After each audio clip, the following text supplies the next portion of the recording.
both players with a win so far, but looks like Harry's using a Jace, Desecration Demon, and Pack Rat over there on David's side. We'll see if things do get better for the blue-white player after sideboard. We had Harry in Indianapolis with us last week, was also making a fairly deep run in the Standard Open before being felled in a memorable match by Rug Devotion. One that we will never let him forget about. No. The Tension Sphere going to come in, take care of the Desecration Demon. Now he just has to contend with a Pack Rat. See if David does have cards in hand. He does. Just draws an Underworld Connection. He's got plenty of cards, actually. So we're probably in store for a pretty good game here. And you're seeing one of the upsides right now in playing blue-white as opposed to Esper, which is Mutavault. Yes. Mutavault's very good. Attacking Planeswalkers and blocking and interacting with a million different things, and right now providing a valuable blocker for Harry as well. Underworld Connections is in the house, and that's going to get countered, and that's a good one to counter. Can't let that resolve. That's how they keep up with you. Pack Rat? Oh, tough guy. Getting in for one, huh? Except for Jace says, I don't care. I went up last turn. So you're getting in for none, actually, as Corvese is going to untap. He'll take a draw step. There's a Mutavault. Jace going up. Okay. So now, with all this untapped mana, this is the situation here of does he have a Revelation or not? And the Mutavaults are playing a critical role here as well. David can't really attack without using his Pack Rat, at which point Harry just gets to block and trade with one of his Mutavaults, and it's David's entire turn. So, and if David adds to his board instead, then Harry can just go ahead and keep taking up Jace. See another copy of Pack Rat here. Cohen saying he's also got 4 mana. So what are we thinking here for the Mono Black Devotion player?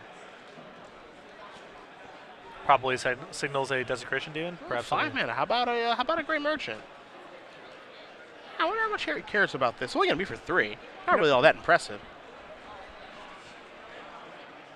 Do have to cast it at some point, of course. Corvese, no end of turn effects, just going to draw a card. Jace going to go down. Top 3 coming. Detention Sphere, Quicken, and a Hollowed Fountain. Harry will take the 2-pack. Detention Sphere going to go to the bottom. And I'm sure at this point Harry's just happy to make his land drops and get a cantrip here as he's just digging for another big rev to wrap this game up. And of course, Quicken is a card that, David knows about it now, but it's still a card he has to be scared of. Oh, absolutely. Anything can happen with a Quicken. Quicken is the truth, as some have been known to say.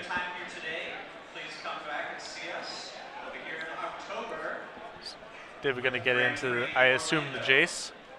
Yeah, it might be time to fire up some Mutavaults here, potentially. Get your blocking on. That Jace, how important is it for Harry in this particular game state? Here's a Quicken. Take a draw. Draws an island off of it. Verdict. Going to clear up the creatures. So Jace is still going to be hanging out. You see Cohen has the Temple of Silences in his deck. He also has Temple of Deceit as well. So, and with Turtenwald's deck list, his Underworld Connections is going to resolve here. You typically find 19 Swamps, 4 Mutavaults, and then 3 Blue-Black Temples. You got a little bit of each here, and a Nykthos too. Yeah, we usually see the Blue-Black Temples because of Night Vale Spectre overlapping with blue decks. But David's definitely upped his count here. D-Sphere going to take care of the connections, so Harry is keeping his head above water here, not letting Cohen draw too many cards. Mutavaults are going to come into the red zone. Going to knock Cohen down to 20, and Corvese shields are basically down with only 2 mana up. Can only represent a couple of things, one of which, though, is negate. And that turn actually has to be something of early for David in a weird way, as attacking with Mutavault means that he doesn't have a lot of Dissolves in his hand or a Sphinx's Revelation. So there's a Temple here from Cohen. And Harry's also got to be conscious of time, too, as this blue-white deck does not kill that fast. He'll grind you down. Looks like a Night Vale Spectre is going to be placed under the stack here. That's good to go. Looks like Mr. Pack Rat going to join as well. So 2 creatures for Cohen. As Corvese is going to untap those lands. He'll take a draw. See if he's going to cash in Jace this turn or not. The answer is yes. So top 3 cards coming. Hit 1, 2, and 3 are unimpressive. Last Breath, Hollow Fountain, and a Plains. And Corvese's kind of out at this point. He has lands and a negate, and the 2 Mutavaults that are in play, but he is really light on action. He's kind of on empty. And of course, now you have to make the decision of what do I target with this last breath?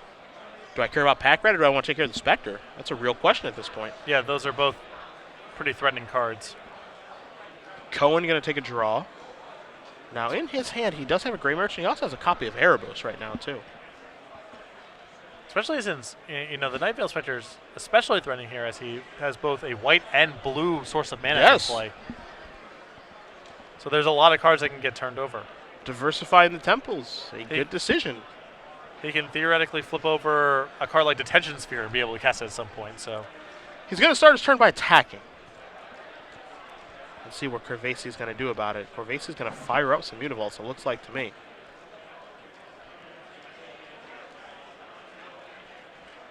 And with as flooded out as Harry is, I'm sure he's happy to trade these Mutavaults for any card in David's hand. Yeah, this is why Mutavault's fantastic, of course. It does it all. Now it's on blocking duty. Pack Rat going to get double blocked. Nightveil Spectre's trigger's going to resolve. Let's see what he finds. It's a Plains. Kind of dodges a bullet there. I mean, even if he found... I guess Revelation would be so good because he only has 1 blue mana, but there was a lot of things he could find, as you mentioned, that would have been problematic. So Plains going to come into play off the Spectre. 5 mana, feels like a Gray Merchant. And it is. Last Breath going to take care of the Spectre. Let's make it a Gray Merchant. It's only going to be a gain and drain of 2.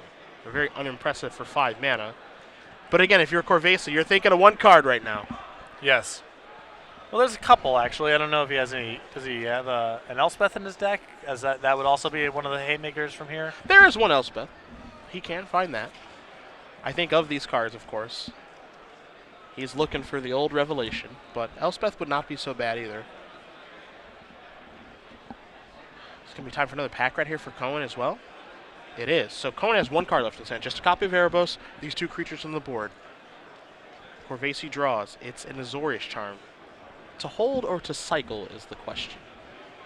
I would imagine that he will be cycling this, if not now, then at the end of David's turn. Gonna cycle now. Get a little bit deeper. See what he finds. It's a Rev, I believe. I believe it was a Rev. It's a good card from the Azorius Guild. It's quite potent. Swamp the draw here for Cohen to go along with his Erebos. Now he does have the ability because he has 7 mana. He can cast Erebos and make another copy of Pack Rat.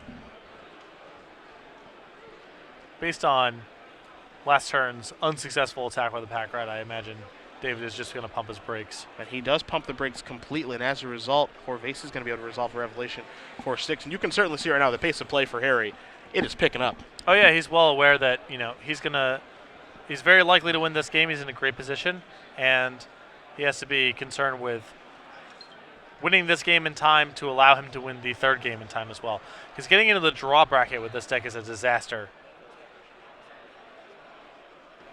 No, I mean that's the opposite place that you want to be. Yeah, is in the draw bracket. You got to get moving with this blue-white control deck. But you also know that by playing this deck, you know that's what you're signing up for.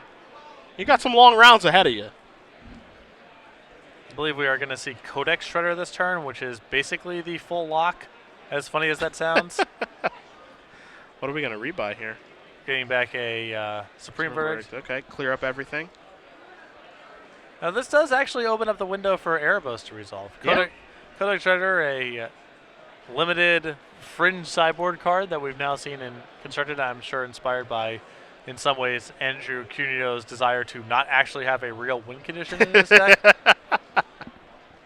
He will make you submit. Looks like a Nightveil Spectre comes off of the top, and now Erebos is going to be put into play as well. So actually only 1 swap away from Devotion, or 1 black mana symbol, excuse me. And those represent 2 very unique threats, but a Python needle off the top for Corvese. Not so bad. Here's a Divination. That's where he's going to start, using the Mutavaults with that island, realizing he's not going to attack this turn. All right, 2 good draws there in Azorius Charm and Sphinx's Revelation. So now, looks like Harry's starting to turn the corner. Divination number 2. Detention Sphere and an island. And, this is when the blue-white deck gets to be very scary because it's getting deep into his deck, drawing a lot of cards, doing what blue-white means to do. Yeah, and all he's trying to do right now is find answers to what's on the board without exposing himself to some sort of random nonsense from David. No. So You see him using all of his card drawing to try to see, can I spend all my mana this turn removing things and still protect myself? If not, how do I answer the most relevant things on board, still protect myself, and then sweep up what's left the following turn? Vunwalt put into play. Spectre coming in. Azorius Charm says, get on top. A little time walk action there from Corvese as he's going to tap all of those lands. He'll take a draw. Supreme Verdict is the draw. Quickly plays a land. He knows the top card of his opponent's deck, knows he has to contend with the Mutavault, can probably deduce that there's just a land in Cohen's hand as he will draw the Nightveil Spectre, and we're going to see a mighty large revelation in just a minute here, Patrick.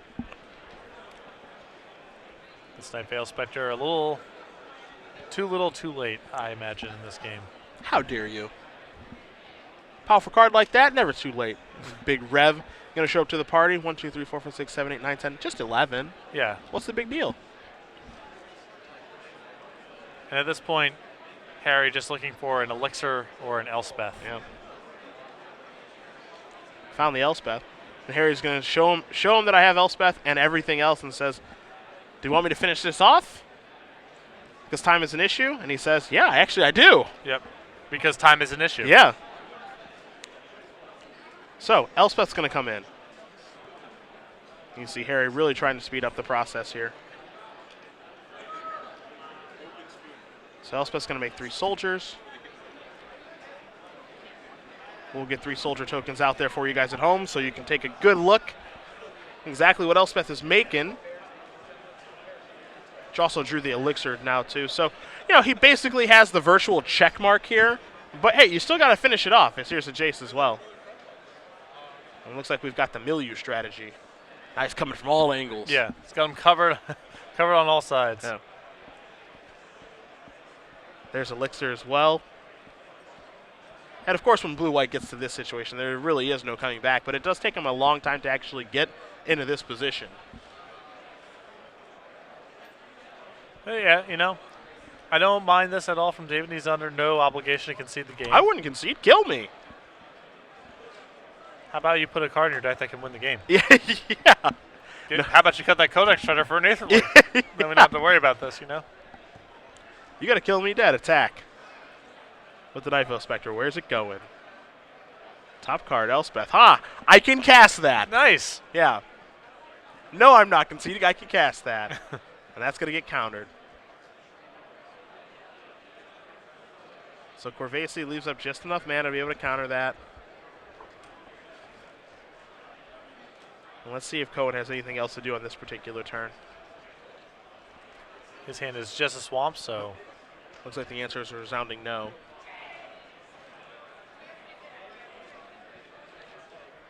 Not sure what we are. Looks like asking a judge a question here really quickly. All right, Corvese going to untap everything. He'll take a draw. Jace zero, milieu. Elspeth tokens coming in. We'll see if it's going to be some red zone activity here or not. See if everybody organizing all the permanents. It looks like Cohen is going to concede this game, and he is. So we're moving on to a third and final one here between Mono Black Devotion and a Blue-White Control. And as we do that, since Mono Black will be on the play, what's the sideboard look like? It looks like he's very close to Owen's list, not surprising. It looks like he's cut the 3rd copy of Erebos out of the sideboard for a Doomblade, which I presume is not in his deck right now. So he has 2 copies of Erebos and 4 copies of Duress for this matchup. On my side of things, 2 Fiendslayer Paladin, 3 Fiendslayer Paladin, 3 Gainsay. They look like 2s. 2 Lost Breath, a Jace Memory Adept, which we saw wrap that game up, a Ratchet Bomb, a Negate, a Glare of Heresy, an additional Elspeth Sun's Champion to go along with the 1 in the main deck, a Blind Obedience, and a Pithing Needle. So we did see the Needle, we did see the 2nd Elspeth, we did see the Negate, and we also saw the Jace, so of course those are going to be in. And we did see 1 copy of Last Breath, so I'll assume that there are 2 because it does kill Spectre, it does kill Mutavault, it does kill Pack Rat. So those are probably in. And then the rest is kind of negotiable, I suppose. But it looks like that is going to be his configuration. He'll board out some conglomerate of cards here. Don't know how many counter spells he wants in because he has Dissolves, he has Syncopates, he has just the one Quicken, which you saw him leave in. He does have a main deck Ratchet Bomb, not particularly great in this matchup, but not bad because you can set it at 3 and take care of Connection. So there's certainly some decisions to be made as far as sideboarding is concerned, but it looks like Corvese is happy with his configuration because he is shuffling very quickly. I like the one Jason this matchup quite a bit. Me too. Me too. Closes it out fast. Pretty easy to get into play and to protect, and wins very quickly, as you said. And it's really good if the game's, if card count matters, you can just be plussing and drawing cards. And if the game stays neutral or you need to race them or something, then the 0 option is very powerful as well. So no matter which way the game is going, Jace can be productive. Now, of course, if you guys are just joining us, Cedric Phillips, Patrick Sullivan here in the booth. Star City Games Open Series has made its way to Orlando, Florida. We are out of the snow and into some nice warm weather this weekend. At SCG Live, hashtag SCGORL for your tweets. Some players have been wondering who we're following this weekend. Well, David McDarby is among the group of players, along with Harry Corvese, David Scharfman, Cam Atkins, who is currently 33rd on our leaderboard race. So we'll certainly have updates for you guys after this round. See how those players are starting. David looking at his 7 here. I see some swamps and some spells. Snap keep. Appears not. All right, he's going to keep it. There's a Temple of Silence. Lands and spells? You ever thrown that back before? I don't know. If I have, it was a mistake. Yeah, it's not for me. Corvese with an Azorius Guildgate. And, of course, Corvese is not really going to do much in the opening turns of this game. Cohen's the one that's going to be, putting the questions forward, and Corvese's the one who's going to have the answers. There's an island, kick it back. So Cohen will take a draw here. There's a Hero's Downfall. Does he have a 3rd land? He does in the form of a swamp. Okay. He has 2 copies of Hero's Downfall in his hand, which is actually really good for Harry, as, those cards are not going to come online until Harry has already drawn a bunch of cards and has his game plan going. So Virtual Mulligans. Even though they can trade with cards in Harry's deck, it's not the type of card that David needs to be drawing early on. He needs card drawing spells and discard spells. Corvese with the broken start of Last Breath Your Creature cast Divination. Busted.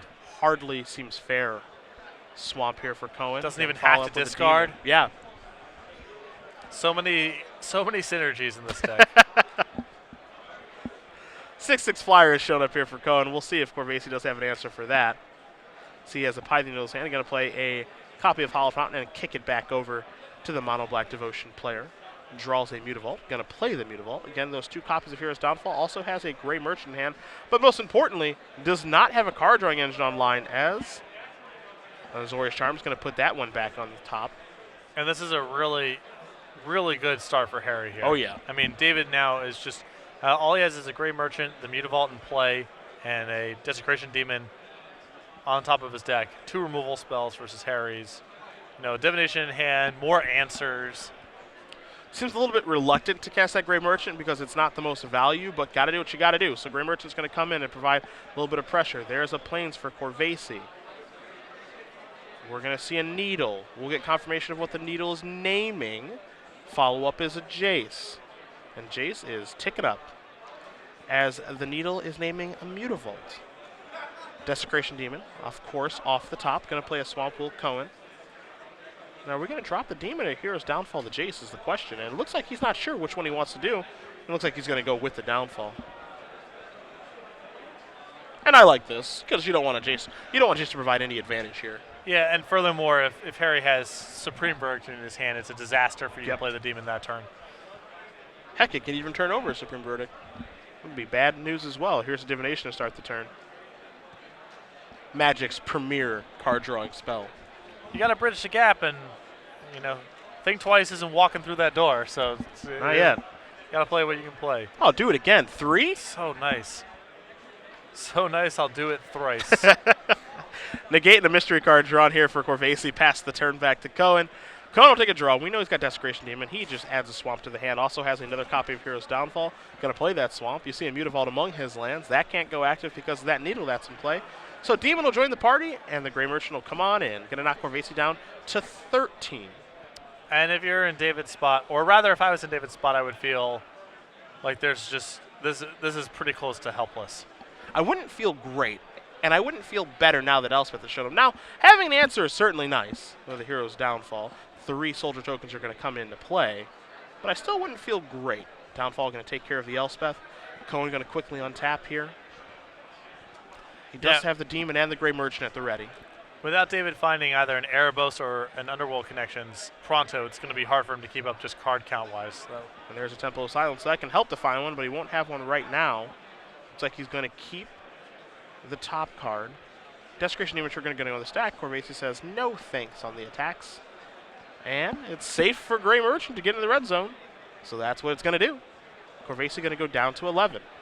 They're actually going to block, so it's going to stay at 13. Yeah, I think he's just happy to set up Supreme Verdict this turn. So he does have one in his hand, just drew an elixir.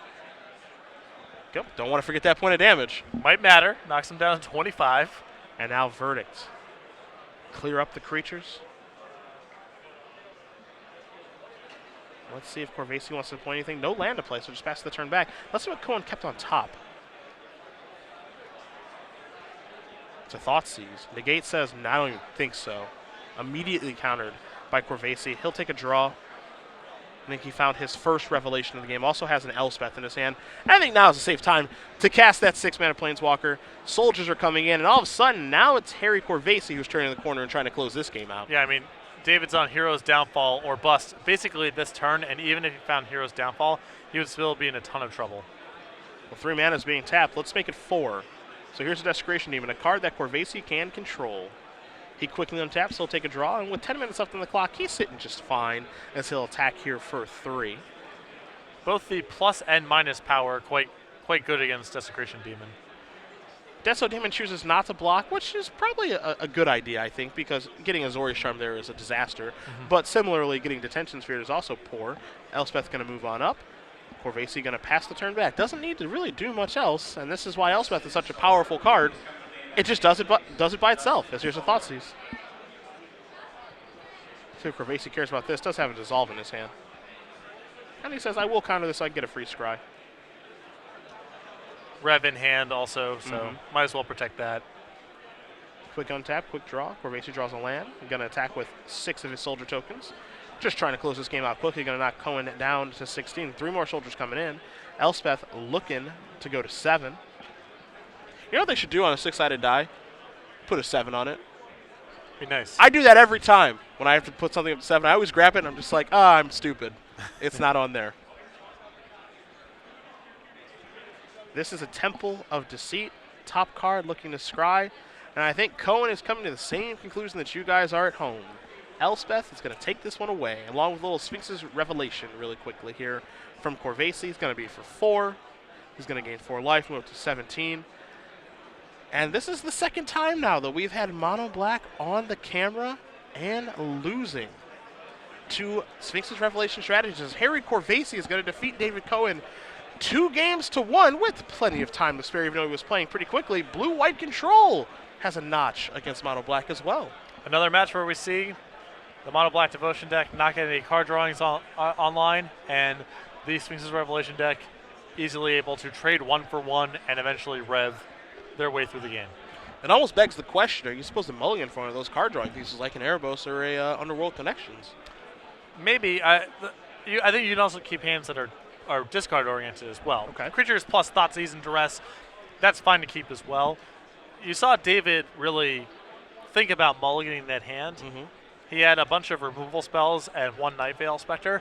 I think there's no way that gets the job done against Blue-White. I agree. If Harry has any sort of hand. Or against Esper.